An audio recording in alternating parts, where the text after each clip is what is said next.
Welcome to the How to Be Awesome at Your Job podcast, the show where brilliant professionals share how to sharpen the universal skills required to flourish at work. Enjoy more career fun, wins, meaning, and money with your host, Pete Makaitis.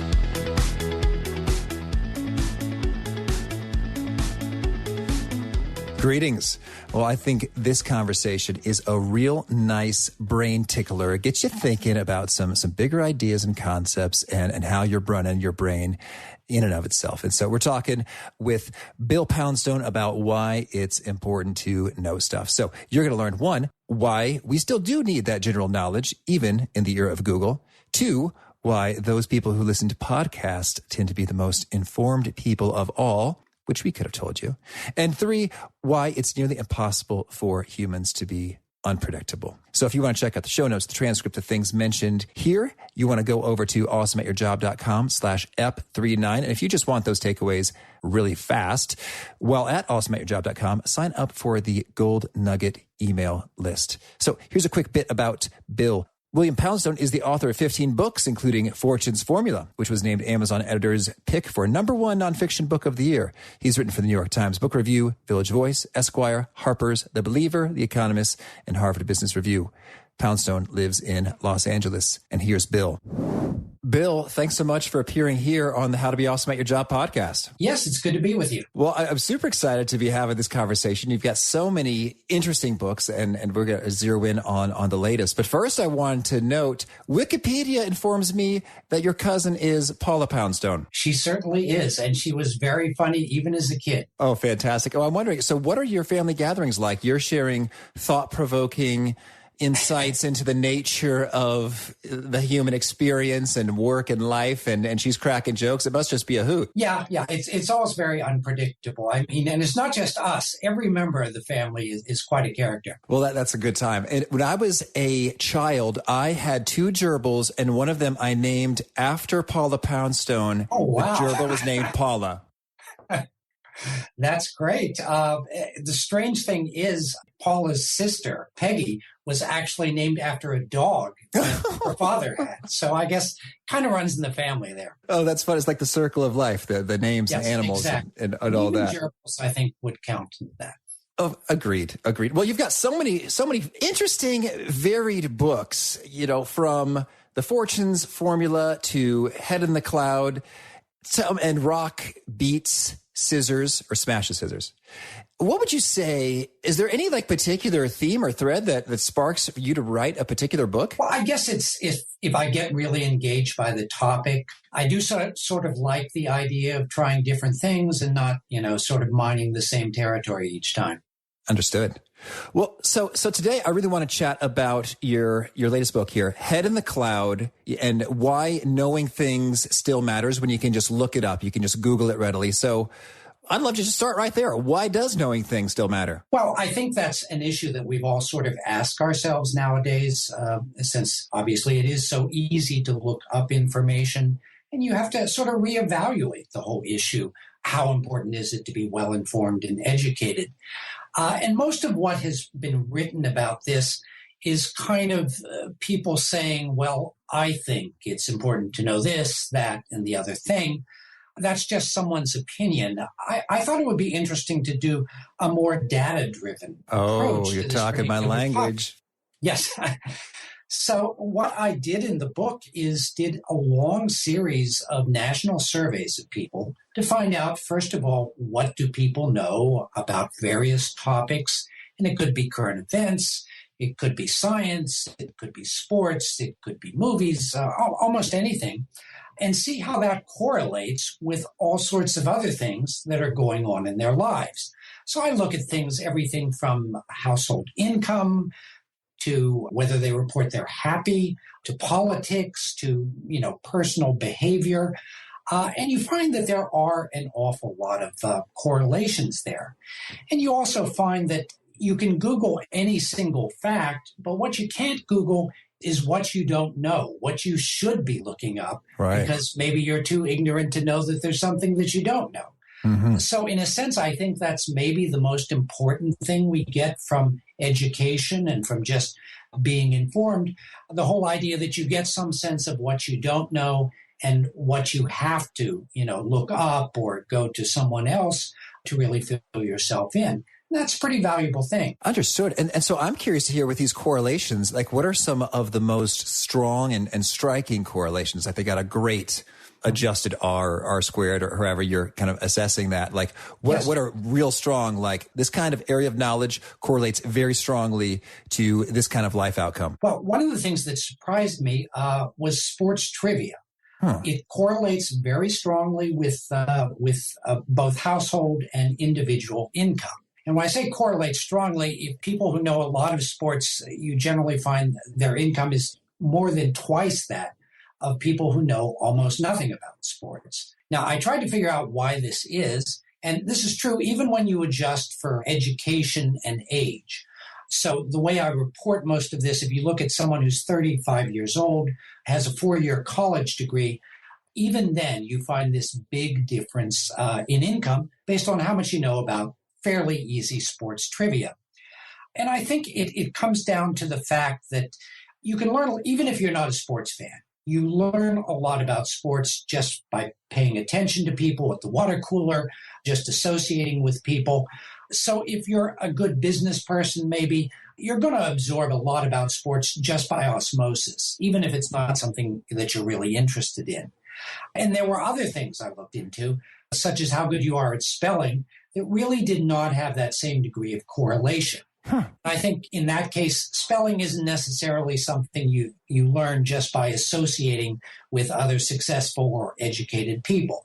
But sports seems to be a good example of that. Oh, I see. So it's like the sports knowledge. Your hunch is that because you are associating with an array of people who have the access and interest and knowledge of sports, that just sort of correlates to your income because it's like it correlates to those who are surrounding you. Yeah, exactly. And by the same token, I mean, with a lot of these topics, you realize that even at a given level of education, whether it's high school or whether it's PhD, there are some people who continue to learn things throughout their life, that they pay attention to what other people are saying, to what's in the news. And if you are the kind of person who absorbs that, you tend to report yourself as making more money, being happier, generally being healthier even. So it does have this kind of very broad-based effect.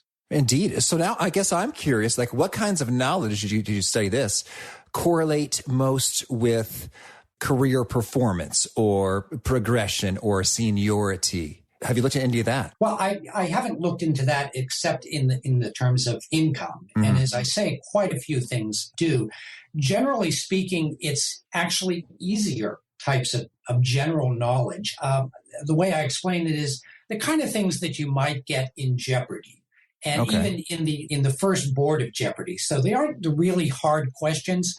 But if you know that kind of information, that correlates a lot with income. When you get to really hard things, like if I ask very difficult questions in quantum physics, well, the only people who are going to know that are quantum physicists, but there isn't then this big correlation because everyone who knows that tends to be in one particular group. But if you ask simpler questions like what gas makes up most of the air? And of course, the answer is nitrogen. Nitrogen. Yes. Yes. But actually, the majority of Americans say oxygen. I guess you just hear more about oxygen since you have to have oxygen to breathe. But it's a simple science question. I believe it should be taught in schools, but an awful lot of Americans don't know that. And that's something that correlates a lot with income. Now, again, it's not that you're going to use that in your work, but I think it is an index of people who pay attention, who continue lifelong learning. Okay, that's an interesting way to put that. An index of people who pay attention and are continuing their lifelong learning. So I guess I'm curious. So what is that implication for us in our lives and for professionals? Like, are there particular practices that we should engage in to accumulate more knowledge that will be helpful to us in careers? Yeah, definitely. A big part of the book, I look into how people get information in the digital age. And because there are so many media options nowadays, and of course, a lot of pundits take the idea that, you can customize your news feed. If you're interested in one particular topic, you can make sure you get lots of information about that topic. And you really don't have to pay attention to things that really don't interest you. Now, in theory, this sounds really great. But what I found was that in practice, the people who get very broad-based knowledge tend to do a lot better in their careers, in life satisfaction, in health, and pretty much everything. So I looked at, in fact, at how specific types of media correlate with how well-informed people are. And one of the things I found was that podcasts score very highly. Oh, yeah. The people who say that they listen to podcasts regularly are much better informed than people who get their news mainly from television, mainly from the internet. So it is interesting. And I think part of the reason for that is that a podcast really has a beginning, a middle, and an end. Most people who listen to it are willing to devote that time to listen to the whole thing. It's a little different from something like television where you've got a channel changer in your hand and you're constantly, changing the channel whenever something doesn't interest you. A podcast, you might even say, is, well, I compare it to the food you'd get at a spa versus the food you'd get at an all-you-can-eat restaurant. Television is more like an all-you-can-eat restaurant because if something comes on and you're not interested in it, you change the channel. So you just kind of gorge on the particular topics that really appeal to you. But with a podcast, you're kind of a captive audience for that 40 minutes or whatever. And you get what the producer thinks is really an interesting story, something that's really going to benefit you. And it tends to work, as I find out, because they are much better informed. Well, that's great news for me, a podcaster. So yeah. That's much appreciated. So a variety of news sources and podcasts in particular are great. And that's really striking a chord with me as I think about, one of the smartest people I know, his name is Kevin. And we were always neck and neck in high school for, who's the smartest guy? It's him. It's Kevin. It's not me. And so he will devour like maybe 6 different news sources just about every day. Mm-hmm. And sure enough, and you say that's a pretty common find across folks who are very sharp and well informed and high income earners. They are collecting information from multiple sources and not pigeonholing themselves into one little nook. Yes, very definitely. And you find that correlation too, that the more news sources you regularly consult, the generally better informed you are. And again, tend to be higher income and have other good life outcomes. Okay. Well, so now you had a couple more very intriguing bullets in your book preview that I just have to ask about. Why is it that we are okay with spelling errors on menus? And I might even add CNN.com or the CNN News app. My gosh, maybe I don't tolerate those. But we're not so okay with spelling errors on a resume. Yeah, well, this is something that when I started doing this book, I had several friends tell me that this was something they were really curious about, because my friends tend to be kind of literary people, and it really annoys them when they see these awful spelling errors on menus, like instead of mescaline, and you get all these outrageous things, and you figure, who is making this? Well, the answer in most cases now is that, it used to be a restaurant would have to take its menu to a coffee shop, and there would be a proofreader there, an English major who would actually make sure that everything was spelled right. Mm-hmm. But now they print out their menus daily on a laptop. It's the sous chef that's maybe doing this, and spelling isn't his strong suit. So that's how you get these really bad spelling errors. And I've had friends tell me that, they would not go to a restaurant that had poor grammar. Ecads. Certainly not. Yes, it's kind of an extreme, but I know people like that. So I thought it would be interesting to test that in an experiment, and it was very easy to do. I did a survey where I showed people what I said was a menu for a new restaurant that was about to start up. And I asked them a bunch of questions about the restaurant and the menu. Would you go to this restaurant? Do you think the prices are fair? Does the food seem interesting, appealing?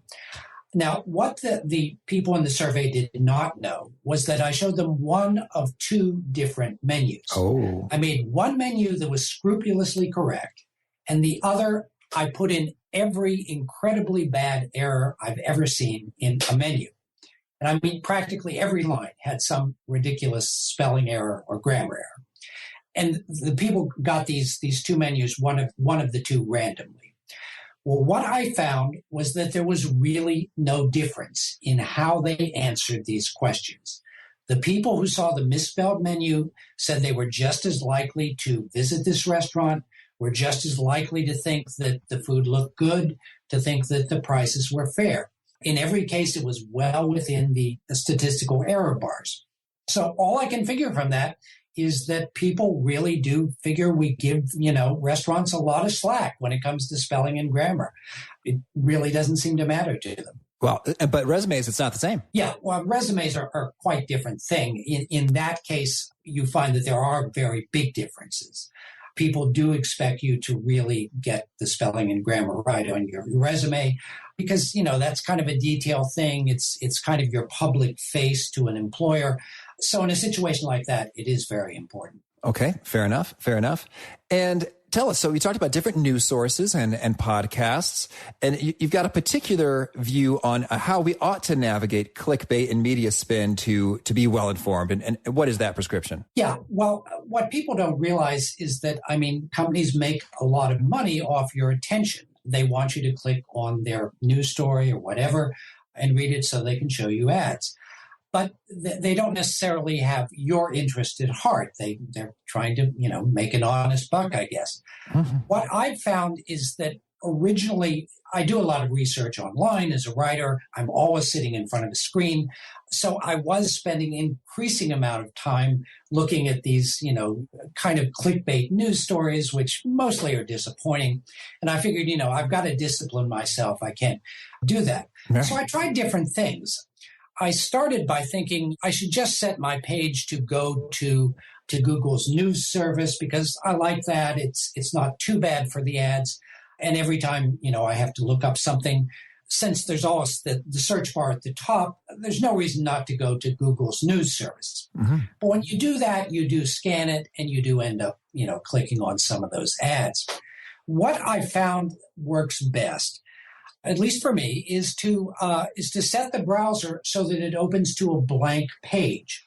Now, you've still got the bar at the top. So if you're doing a search, you can do that, but you're not going to be distracted. And I kind of have a rule that I don't do any recreational reading on the internet between 9 and 4 o'clock. Now, that lets me do it in the morning. It lets me do it in the evening. But I do have this time when I really get to maintain my focus.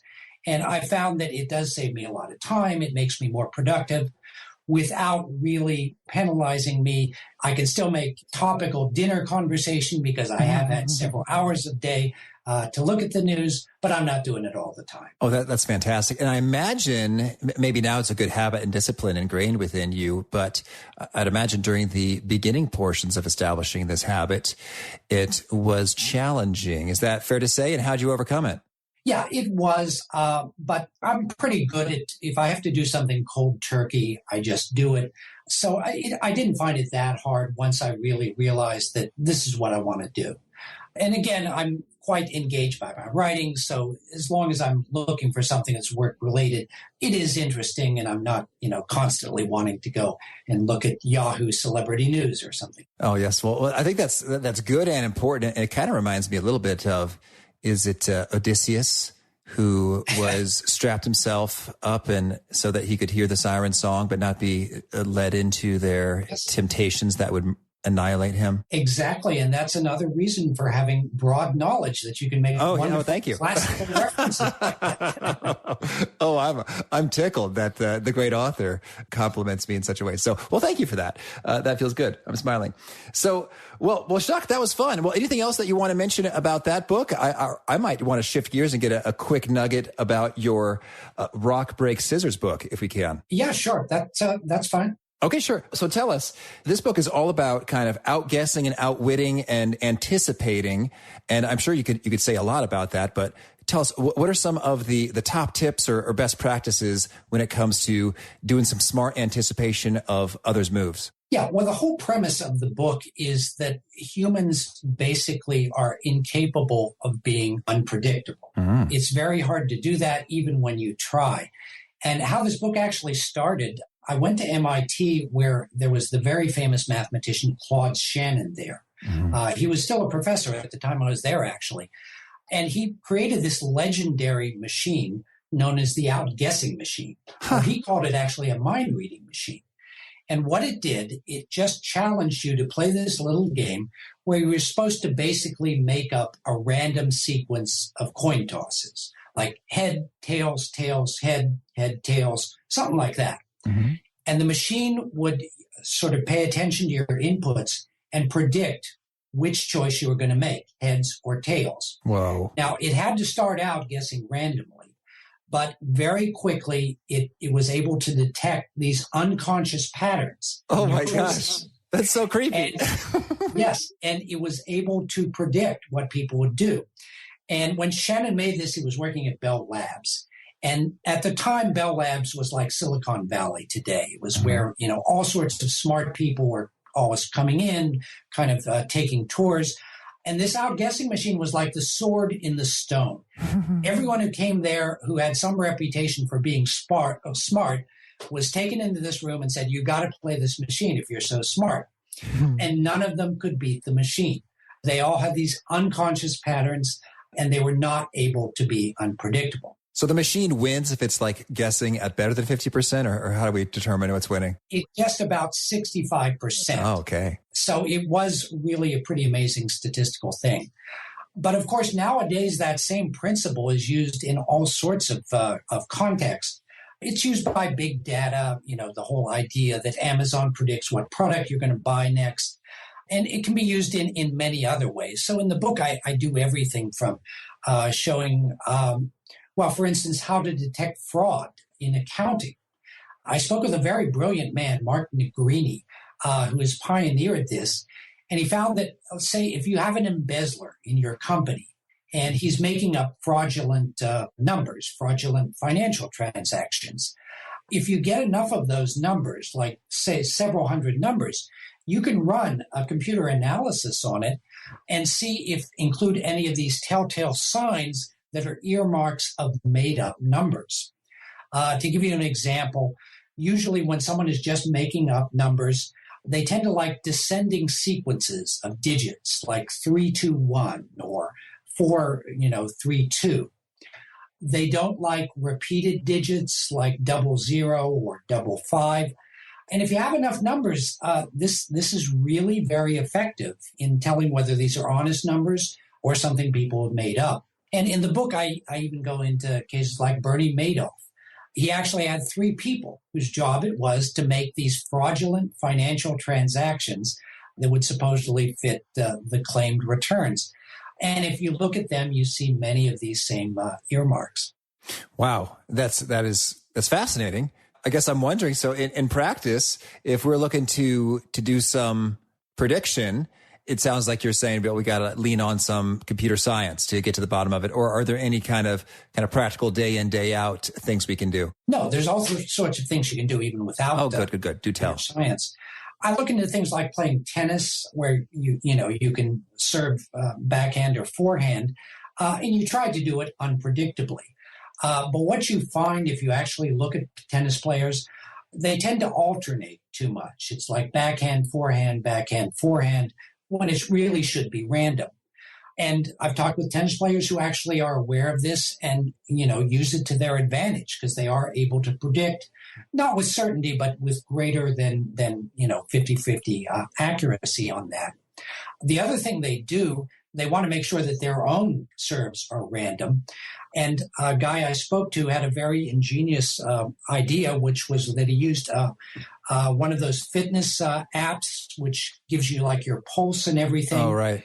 And whether the current pulse is even or odd can give you a random decision of which way you're going to serve.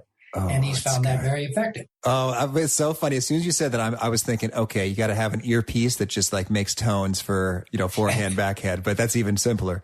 Yeah. So, very fun. Okay, well, this has been a treat. So anything else you want to put out there, or should we shift gears into the Fast Faves segment? I'd say let's do the Fast Faves. Okay, perfect. Could you start us off by sharing a favorite quote, something you find inspiring? Actually, I'll give you one that's in the new book, Head in the Clouds. And I wouldn't say inspiring, but Okay, you probably heard this one. If you repeat a lie often enough, people will believe it. Okay. Now, why I like this is that this quote has been so often attributed incorrectly to Nazi propaganda minister Joseph Goebbels that I found that 14% of Americans now believe that Goebbels said it, even though he didn't. Oh, that's so meta. Okay. Well, interesting. Thank you. And how about a favorite study or piece of research or experiment you find yourself thinking about a lot? Well, I think my favorite one from the new book is the Dunning-Kruger effect. This basically shows that for all of us, the less you know about a particular field, the more you think you know about that field, or the more you think that it's easy and you would be competent at it. And they've tried this in all sorts of things, like from how you think you performed on your driving test to whether you think you're a good cook, whether you think you're a good driver. They even gave people a test of NRA gun safety, and the people who were worst at it actually thought they were much better than they were. It's kind of funny because we all know this, the stereotype of the overconfident airhead. Mm-hmm. And the sad truth is, in some ways, all of us are that overconfident airhead. Oh, that's fascinating. And I'm going to ask a bonus question. Tell me this. So that's a cool name that describes a cool phenomenon. And I'm wondering, I've observed the phenomenon in the more that we hear about an issue in the news or in conversation, the more we tend to care about it or think that thing is important due to its repetition. Mm-hmm. There's got to be a cool name for that. Is there a cool name for that? Yeah, well, that's a version of priming. Okay. If you're reminded constantly of an idea, you think more about it and you spot that idea more. A good example is if you buy a new car, suddenly you see other, models of that car on the highway seemingly more than you did before. If you learn a new word, suddenly you notice that word in the newspaper or wherever. So it's a well-known effect, and, it is something that's very important. Oh, I hear you. So the priming means I'm thinking about it and I recognize it. I guess I'm wondering about sort of like the value or importance we ascribe to something. Like you mentioned Khloe Kardashian. So maybe if we hear about the Kardashians a lot, I think some people tend to think that the Kardashians matter when in fact they don't. Well, all people matter, yes. But I mean, like on the stage of human events and things Kardashian unfolding. Kardashian lives matter. We agree. Yeah, Kardashian. Hashtag. Yeah, it's true. And you tend to connect everything with the Kardashians. So, it's just your mind works in certain ways and you really can't help it. Okay. All right. Fair enough. How about a favorite book? Well, that's a tough one because I have so many. I'm looking at my library here. I've got a huge number of books and I'm going to have to buy a new bookshelf pretty soon. One I sometimes say is Herman Melville's The Confidence Man. It's not one of the most popular Melvilles, but I always found it quite intriguing. It's kind of an allegory about how everyone is sort of an unreliable narrator, and you see a lot of parallels in life. So, and it's funny too. So it's quite a good book. Thank you. How about a favorite tool, whether it's a hardware, software, gadget, or piece of technology, for example, Evernote or Instapaper? Is there something that you think is just great? Well, for the latest book, I've been doing a lot of statistics, and there is an app called Wizard for statistics that's very simple, very visual. It kind of keeps some of the math out of your way when you don't want it to be in your way. And it really makes statistics a lot of fun. And since I was doing a lot of statistics in this book, it was really very helpful. Oh, thank you. I might need that. And how about a favorite habit, a personal practice of yours that's really boosted your effectiveness? Well, certainly in terms of effectiveness, certainly this idea that I open my browser window to a blank page has helped a lot. Another one, just a health thing. Now everyone is saying, of course, that sitting is the new smoking, which is not great news for writers who tend to sit all the time. So I do make it a habit now to get up every half hour, walk around a little. And I found that actually helps me think too. Oh, lovely. Thank you. And how about a sort of favorite nugget that you have produced? Like if you're giving a speech or it's in one of your books, you find people taking notes or retweeting or getting a lot of Kindle highlights? Well, I have something on my webpage that seems to intrigue people endlessly. My family is supposedly related to Tecumseh, the famous Indian leader. Oh. And he's famous, of course, for this so-called 0-year curse, where supposedly American presidents elected in a year beginning with 00 or ending with 00 would die in office. And it actually worked from Lincoln through Kennedy. It didn't work with Reagan, but someone did try to shoot him. So I do get, somehow that fascinates people that I'm related to him. All right. And how about a best way to find you? If folks want to learn more or check out your stuff, where should they go? Yeah, I would go probably to my website, William-Poundstone.com. All right. And do you have a parting challenge or a call to action for those seeking to be more awesome at their jobs? Well, I would say seriously consider listening to podcasts and maybe public radio. Both of those scored very well in terms of keeping people well informed. Okay, perfect. Well, Bill, thanks so much. This has been a real treat, and I wish you tons of luck with your writing and the book sales and the new interesting pathways you choose to explore. Well, thank you. Well, I hope you're going to think cleverly and critically about where you're getting your information and making sure you've got a good broad base of knowledge that can boost your performance in any number of ways. So again, if you want to check out the show notes, the transcripts, things mentioned, that's over at awesomeatyourjob.com/ep39. And I hope you join us for episode 40 next time, in which Casey Hawley is going to be talking office politics with us. Peace. Thanks for joining us for today's episode. To get the most out of this conversation, visit awesomeatyourjob.com to find today's show notes, transcript, and infographic summary cheat sheet. For more entertaining professional skill sharpening, be sure to subscribe to catch the next episode of How to Be Awesome at Your Job.